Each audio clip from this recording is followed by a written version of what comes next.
اگر آپ اس طرح سے نعت پڑھنا چاہتے ہیں، اب تو بس ایک ہی دھن ہے کہ مدینہ دیکھوں، اب تو بس ایک ہی دھن ہے، یا آپ اس طرح سے پڑھنا چاہتے ہیں، کسی صورت یہاں پر اب ہمارا جی نہیں لگتا۔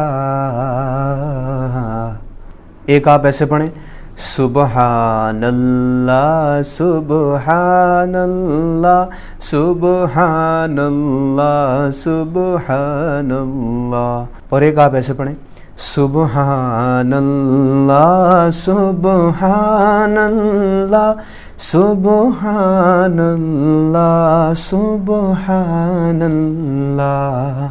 یہ ایک دم ریئل وائس ہے میری، اس میں کوئی ایفیکٹ نہیں ہے، بلکہ جو مائک میں یوز کر رہا ہوں یہ بھی بہت سستا والا مائک ہے، صرف 800 ساڑھے 800 روپے کا ہے۔ تو اگر بڑھیا والا مائک ہوتا تو شاید اور اچھی آواز آپ تک پہنچ پاتی۔ تو اس لیول تک اگر آپ اپنی نعت خوانی کو امپروو کرنا چاہتے ہیں تو پھر آپ ویڈیو کو پورا دیکھیے۔ سب سے پہلے تو میں ایک چیز کلیئر کرنا چاہتا ہوں، اس کے بعد آپ چاہیں تو ویڈیو کو دیکھیے گا، چاہیں تو آپ ویڈیو کو چھوڑ کر کے جا سکتے ہیں، آپ کا ٹائم برباد نہیں ہوگا۔ اگر آپ کے پاس گلا ہے، یعنی آپ کا اپنے گلے پر کنٹرول ہے، آپ اپنی آواز کو گھما سکتے ہیں، تب تو آپ پریکٹس کر کے نعت پڑھنا سیکھ سکتے ہیں اور اچھے نعت خواہ بن سکتے ہیں۔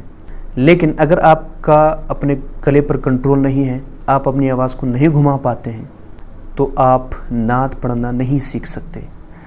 میرا مطلب یہ نہیں کہ آپ کے لیے نعت پڑھنا ناجائز و حرام ہو گیا، میرا مطلب یہ ہے کہ آپ اگر یہ سوچ رہے ہیں کہ ایک پروفیشنل نعت خواہ کی طرح میں نعت پڑھنا سیکھ جاؤں، تو آپ یہ نہیں کر سکتے۔ اور یہ میں اس لیے بتا رہا ہوں تاکہ آپ دھوکے میں نہ رہیں۔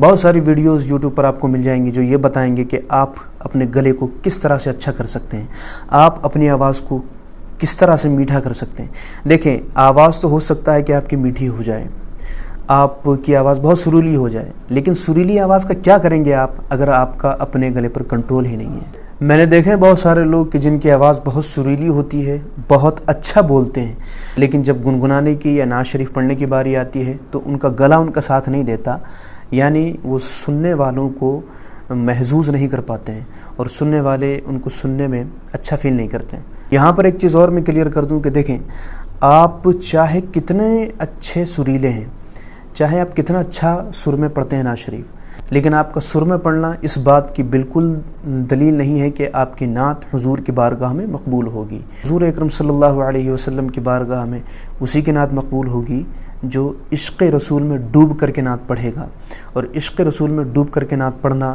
یہ گلے یا سر پر ڈیپینڈ نہیں کرتا ہے۔ بہت سارے ایسے لوگ ہوتے ہیں کہ ان کا گلا، ان کا سر اچھا نہیں ہوتا، لیکن وہ حضور کے عشق میں ڈوب کر کے نعت پڑھتے ہیں اور حضور کی بارگاہ میں ان کا یہ پڑھنا قبول ہو جاتا ہے۔ تو چلیے پوائنٹ پر آتے ہیں۔ تو اگر آپ کا اپنے گلے پر تھوڑا بہت کنٹرول ہے تو آپ ایکسرسائز کے ذریعے، پریکٹس کے ذریعے سے اپنے گلے کو اور زیادہ اچھا بنا سکتے ہیں اور اپنے گلے پر اور زیادہ کنٹرول لا سکتے ہیں اور اپنی آواز کو بھی اور زیادہ خوبصورت بنا سکتے ہیں۔ تو اس کے لیے کیا کرنا ہوگا؟ تو دیکھیں، دو چیزیں ہیں۔ ایک تو یہ ہے کہ آپ اپنی آواز کو خوبصورت بنانا چاہ رہے ہیں، یعنی اپنی آواز میں چنچناہٹ پیدا کرنا چاہتے ہیں۔ دوسری چیز یہ ہے کہ آپ اپنے گلے کو اچھا کرنا چاہتے ہیں، اپنے گلے پر اور زیادہ کنٹرول کرنا چاہتے ہیں۔ تو دونوں کے لیے میں ایک ایک چیز بتاتا ہوں۔ اگر آپ اپنی آواز کے اندر چنچناہٹ لانا چاہتے ہیں تو دیکھیں، مٹی کا جو برتن ہوتا ہے، گھڑا، مٹکا، بعض جگہ اس کو مٹکا کہتے ہیں، کہیں اس کو گھڑا کہا جاتا ہے، وہ آپ لیں اور روزانہ اس میں آپ پڑھنا شروع کر دیں، گنگنانا شروع کر دیں۔ جب روزانہ آپ اس میں گنگنانا شروع کریں گے تو آپ کو احساس ہونے لگے گا کہ آپ کی آواز میں چنچناہٹ پیدا ہوتی جا رہی ہے اور دھیرے دھیرے آپ کی آواز میں نکھار آ رہا ہے، یہ آپ کو محسوس ہونے لگے گا۔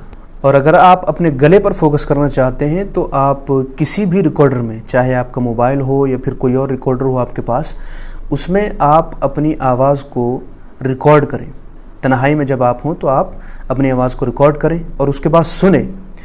بہت سی غلطیاں ایسی ہوتی ہیں جب ہم خود گنگنا رہے ہوتے ہیں تو ہمیں احساس نہیں ہوتا، ہمیں لگتا ہے کہ ہم بہت اچھا گا رہے ہیں، بہت اچھا پڑھ رہے ہیں، لیکن جب ہم اپنی آواز سنتے ہیں تو ہمیں محسوس ہوتا ہے کہ ہم نے کہاں کہاں غلطیاں کی ہیں. تو آپ روزانہ کے حساب سے اپنی آواز کو ریکارڈ کر کے سنیں اور جہاں جہاں آپ کو غلطی لگے اس کو سدھارنے کی کوشش کریں. جب آپ اس طرح سے کریں گے تو دھیرے دھیرے آپ کو محسوس ہونے لگے گا آپ کہاں کہاں غلطیاں کرتے ہیں, اور مٹکے میں پریکٹس کرنے سے, مٹکے میں پڑھنے سے آپ کی آواز میں نکھار پیدا ہونے لگے گا, اور دھیرے دھیرے آپ کو فیل ہوگا کہ آپ اچھا پڑھتے جا رہے ہیں.